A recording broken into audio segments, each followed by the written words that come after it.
These drugs, amphetamines and Indian hemp, along with syringes, were seized during visiting hours at the Cessnock Corrective Centre. The incident began when inmate Paul Carpenter had visitors at about 10:30 a.m. Police noticed that he was acting suspiciously. Drugs were found in his possession and police alleged that his 59-year-old mother, Gloria Carpenter, had amphetamines and Indian hemp concealed in her bra cups. Police say they also noticed another group outside the prison acting suspiciously. A woman had visited inmate Bruno de Cesare. A search of de Cesare's cell revealed a satchel of marijuana in his shoes and a syringe in his pocket. According to police, a 20-year-old woman, Jennifer MacDonald, admitted to supplying the drug. Today, both Paul Carpenter and Bruno de Cesare appeared in Cessnock Court. Carpenter appeared on 4 charges, including introducing cannabis to a corrective centre. De Cesare appeared on 5 charges. The men were sentenced to 6 months hard labour on each of the charges, to be served on top of their current sentences. Gloria Carpenter and Jennifer MacDonald had their matters adjourned until April 27.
Work on the bridge began in March 1983.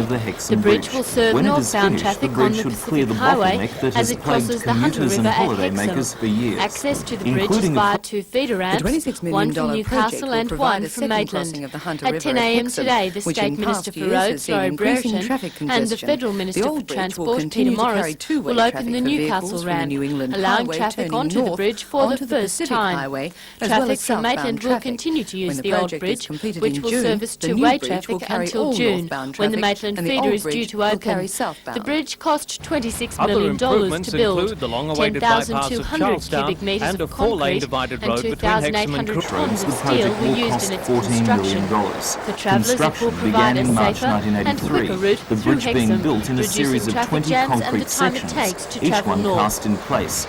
At this stage, only 9 sections.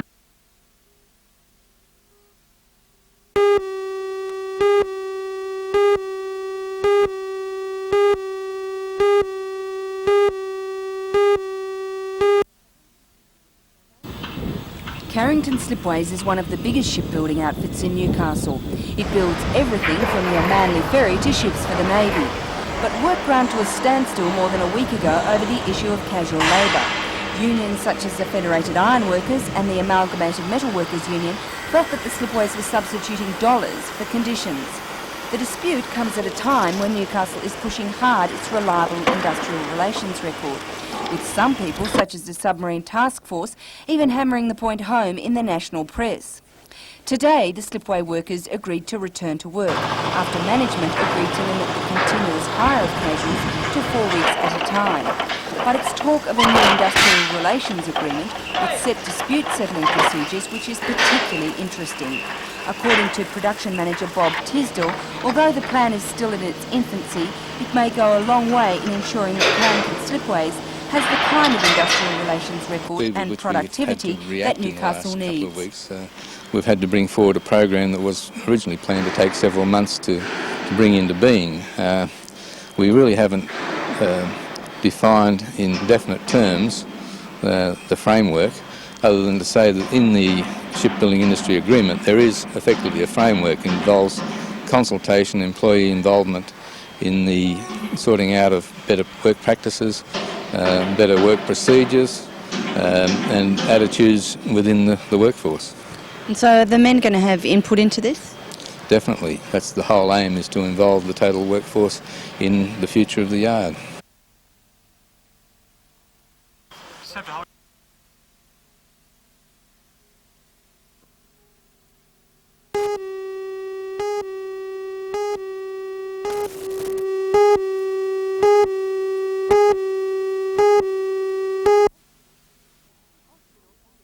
Hospitals with their set routines and bustle do not always appeal to new mums.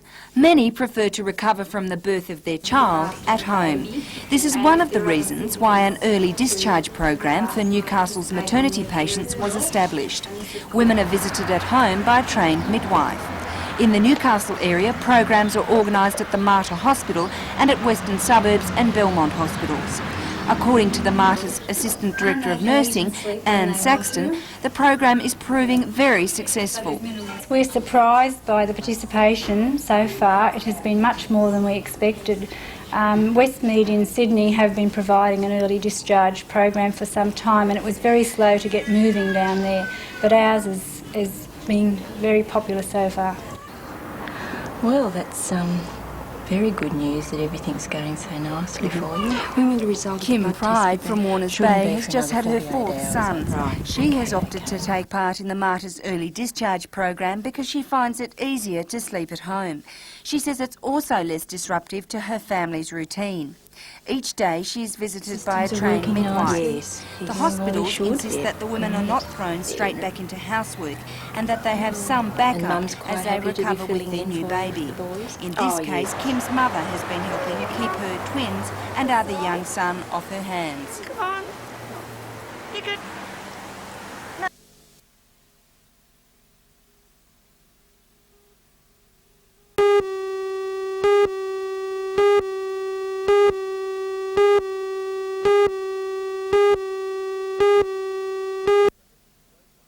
The heat is a close one.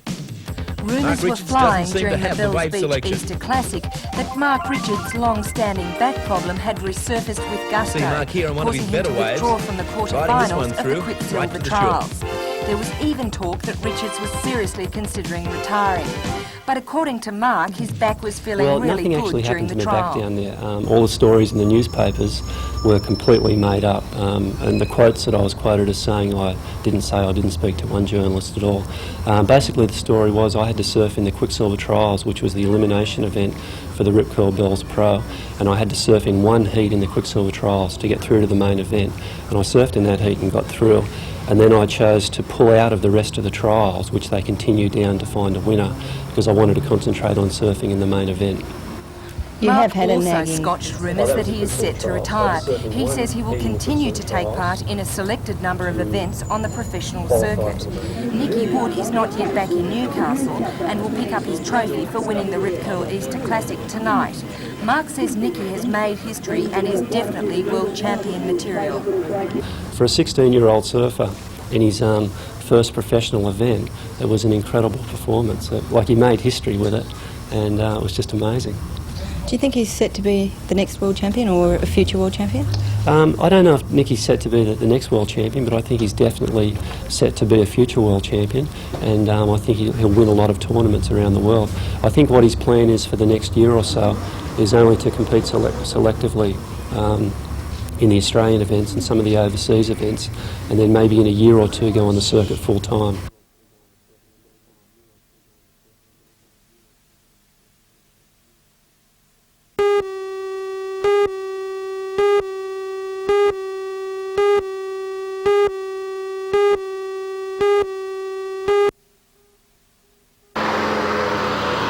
Easter traffic delays are not over yet. Vehicles at the Hexham Bridge were lined back this afternoon to Motto Farm. Travellers going north had little to worry about, although truck drivers are no doubt approaching a notorious Raymond Terrace corner with caution. The intersection of the Pacific Highway and Swan Street was the scene of another semi-trailer accident yesterday. Truck drivers have criticised the Department of Main Roads for what they say is a half-hearted effort at attacking the problem. The trouble is found here. The curve of the road leans left, then right, then left again. Raymond Terrace truck driver of 26 years, Jim Bone, says when a truck is fully loaded, the smoke generated can seriously destabilise the vehicle. He says that even at low speeds, if the wheels stray across the white edge line, there is a good chance it will roll. 15 semi-trailers have been caught in this trap in as many years. At this point, there have been no deaths, but Jim says it's just a matter of time. If they put money where it should be and do the thing properly, instead of fixing up their parks and gardens and making things pretty, make the road safer, you know, this would be one corner where you'd cut out a lot of accident potential. DMR engineer Alistair Curl says that they are taking action to improve signposting, but it is the responsibility of drivers to slow down. He says if all vehicles approach at the recommended speed, they are perfectly safe. The fact that the camber falls away from the other side of the curve may contribute, but you must also appreciate that speed is associated with any vehicle taking the corner, and for that reason we have a 45 km/h advisory speed sign, which is not a very high speed. According to the DMR, the major reconstruction needed to improve the road is financially out of the question, and it says its priorities lie elsewhere.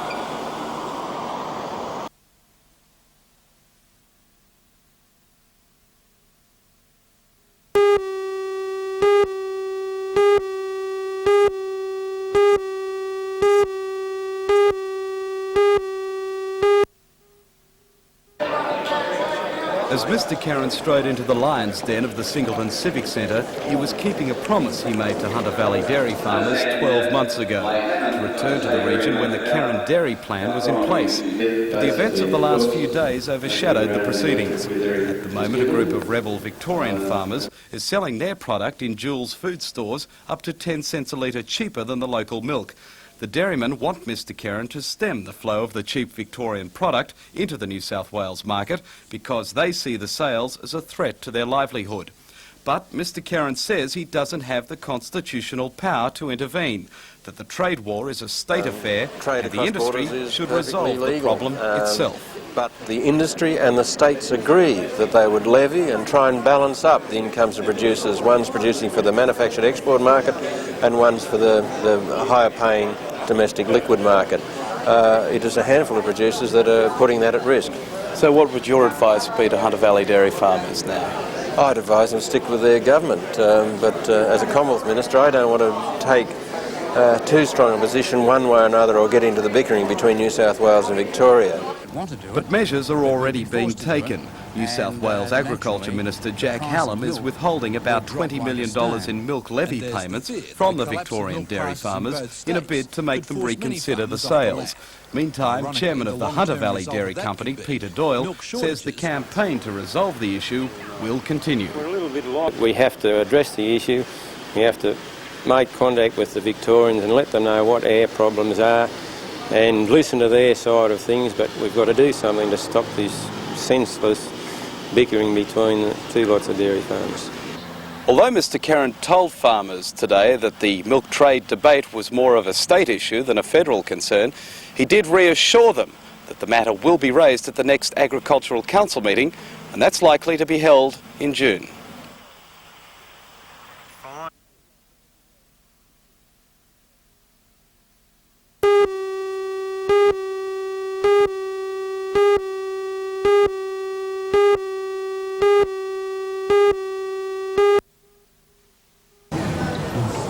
In the last 5 years, Law Week has taken a prominent role in promoting the law and our legal system within the community. The legal advice booth at Charlestown Shopping Square, seminars on domestic violence and the changes to the residential tenancies legislation, and the free legal advice telephone service, Lawline, will give people the opportunity to try and solve some of their legal problems. This year, Law Week activities are also including the police and government departments like Consumer Affairs. Well, the theme really is making the law more accessible to people and making people aware that there are things that they can do to avoid getting into a problem. Most of the time that we see clients, it's when a problem has already arisen, so hopefully we can overcome that. During Law Week, the free legal advice booth here at the Charlestown Shopping Square will be open between 12 and 2 each day and 7 and 9 o'clock on Thursday night.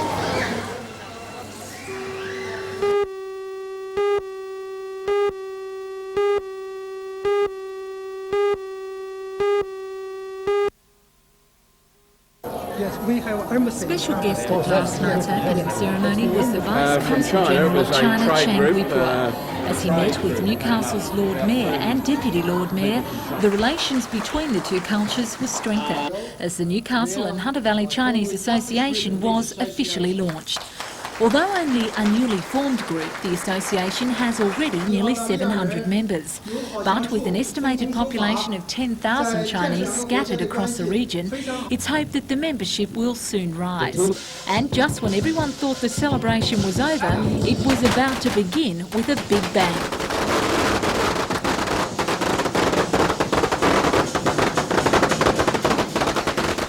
In Chinese custom, the noise and red colour of the crackers scare away evil spirits and bring to life the lions.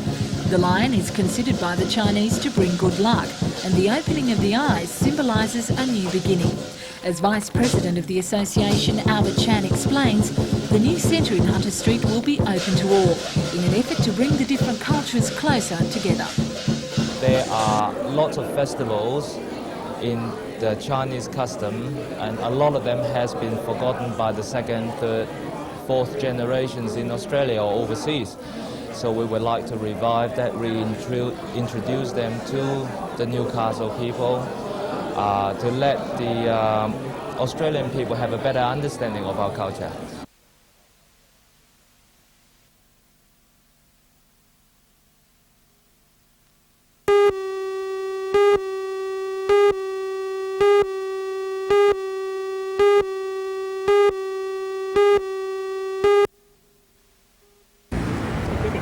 The WEA is the biggest provider of non-government adult education in the Hunter region. Classes in Tai Chi, sketching through to word processing and languages are offered. The association's decision to keep in step with the new 4-term school year has meant many potential students have missed out. Second term started this week. Literally hundreds of people didn't know. Well, I think we are down probably something like 500 students on what we would have expected to have at this point. And we certainly cancelled 10 courses last week that, with hindsight, we needn't have cancelled because people were prepared to enrol on them. They just simply didn't know that our term was commencing. The WEA says there has also been a big change in the types of courses people want. The emphasis has shifted away from more intellectual subjects to practical, hands-on courses.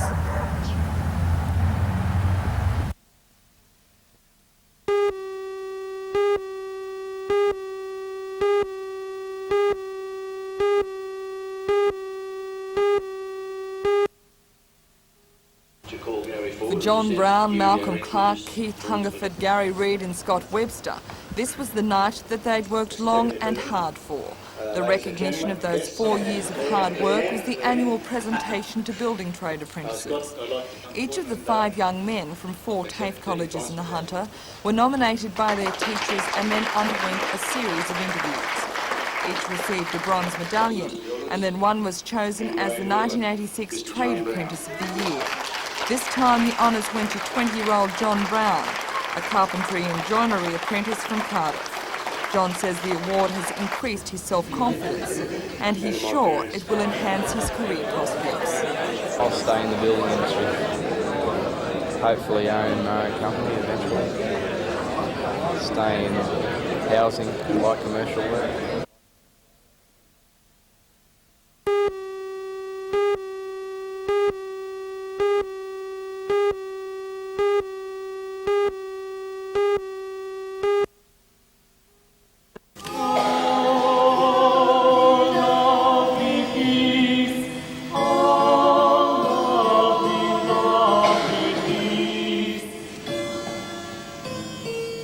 The atmosphere of Christchurch Cathedral in Newcastle seemed only fitting for this historic occasion. For the past 90-odd years, the nurses graduating from Royal Newcastle Hospital were trained there. But since the transfer of responsibility for nurse training from the Health to the Education Department in 1983, all that has changed. Now nurses learn how to cope with the rapid changes in health technology in colleges of advanced education.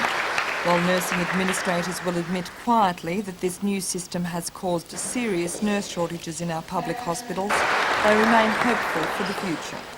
One thing that will never change, they say, are the basics of caring, warmth and concern that are the human component of nursing. While many of the 61 graduating nurses will maintain that the old hospital-based training is the best, they will no doubt be interested to see how the first group of college nurses handle the rigours of hospital work after they receive their certificates next year.